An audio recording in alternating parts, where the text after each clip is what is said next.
तो पायलट ने खाली कसम, चाहे वसुंधरा बन जाए सीएम लेकिन गहलोत नहीं बनेंगे। चुनाव से पहले कांग्रेस में बगावत तेज, क्या पायलट खुद सीएम आवास पर धरना देंगे?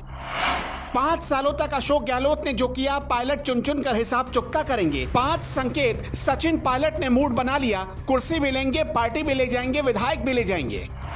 जिससे गहलोत भाग रहे थे दूर, अचानक वो गहलोत के पल्ले क्यों पड़ गया? पुलवामा शहीदों की पत्नियों पर लाठी चलाई, क्या इसी घटना ने गहलोत की हार लिख दी?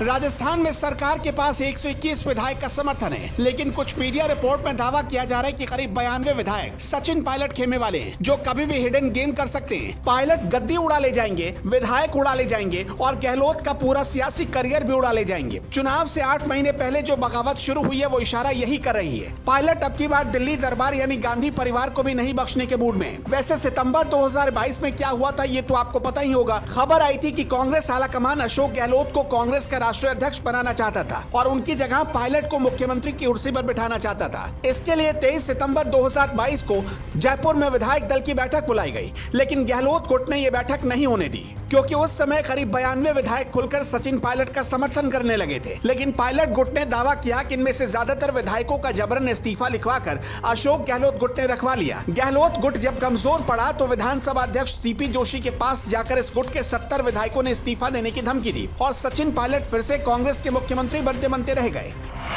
ठीक सितंबर 2022 जैसे हालात 7 मार्च 2023 के बाद भी राजस्थान में बनते नजर आ रहे हैं। जिस दिन हम और आप होली खेल रहे थे, उस दिन राजस्थान में सचिन पायलट एक नई प्लानिंग कर रहे थे। सचिन पायलट अलग ही होली खेलने के मूड में थे, क्योंकि उनकी एक शर्त और एक बात को ना तो गहलोत समझ पाए और न ही कांग्रेस आलाकमान ने मानी थी। इसलिए पायलट ने अब की बार एक बड़ी बगावत करने की तैयारी कर दी। वसुंधरा राजे जन्मदिन मना रही है। पीएम मोदी अभी राजस्थान में 3 रैलियां कर चुके हैं, लेकिन कांग्रेस अभी तक गहलोत वर्सेस पायलट पे उलझी है। पायलट समर्थकों का दावा है कि वसुंधरा सीएम बन जाए, बीजेपी भले ही सरकार में आ जाए, लेकिन किसी भी कीमत पर अशोक गहलोत नहीं आने चाहिए।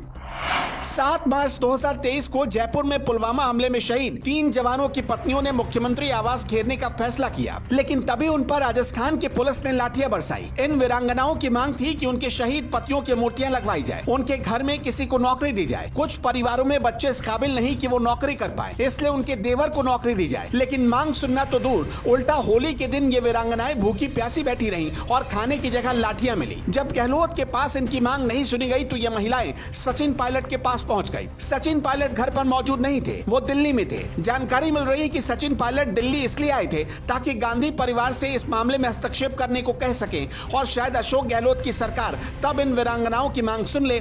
लेकिन ना तो अशोक गहलोत ने इस पर कोई एक्शन लिया, ना ही गांधी फैमिली से किसी ने अशोक गहलोत से बात की। किसी ने इन वीरांगनाओं की बात करना उचित नहीं समझा। इस बात पर सचिन पायलट नाराज हो गए। नाराज पायलट ने फौरन अशोक गहलोत को एक लेटर लिख डाला। सचिन पायलट ने अपने लेटर में अशोक गहलोत को सलाह दे दी कि धरना प्रदर्शन करना सबका संवैधानिक अधिकार है, लेकिन किसी भी तरह से जवानों और वीरांगनाओं को लेकर राजनीति नहीं होनी चाहिए। जिन लोगों ने वर्दी पहनकर देश के लिए त्याग किया, देश के लिए शहादत दी, उन लोगों की तुलना करना भी संभव नहीं है। उनके परिजन देश की संपत्ति हैं, उनको संजोए रखना और मान सम्मान देना हर सरकार की जिम्मेदारी है। जब वो मेरे आवास पर आई थी तब गुस्से में थी, लेकिन मैंने बात की, जूस पिलाकर उनकी पीड़ा सुनी। किसी भी सरकार के लिए स्कूल, सड़क, नाम और नौकरी बड़ी बात नहीं है, ये सब करना अलग बात है, लेकिन उनकी बात संवेदनशील तरीके से सुननी चाहिए। मुद्दा अगर मार्मिक है तो ठीक उसी तरह डील करना चाहिए। हम उन्हें संवेदनशील होकर समझाएं तो मामला सुलझ सकता है। सचिन पायलट अशोक गहलोत को सलाह दे रहे हैं, लेकिन गहलोत मानने को तैयार नहीं। वैसे संख्या बल के हिसाब से देखा जाए तो आज भी पायलट गुट गहलोत गुट पर भारी नजर आता है, क्योंकि सचिन पायलट दावा करते हैं कि उनके पास ज्यादा विधायकों के समर्थन है। लेकिन आपको क्या लगता है, पुलवामा शहीदों की पत्नियों पर लाठी चलाना किसी सरकार के लिए जायज है और इसका कितना नुकसान आने वाले दिनों में अशोक गहलोत सरकार को उठाना पड़ेगा?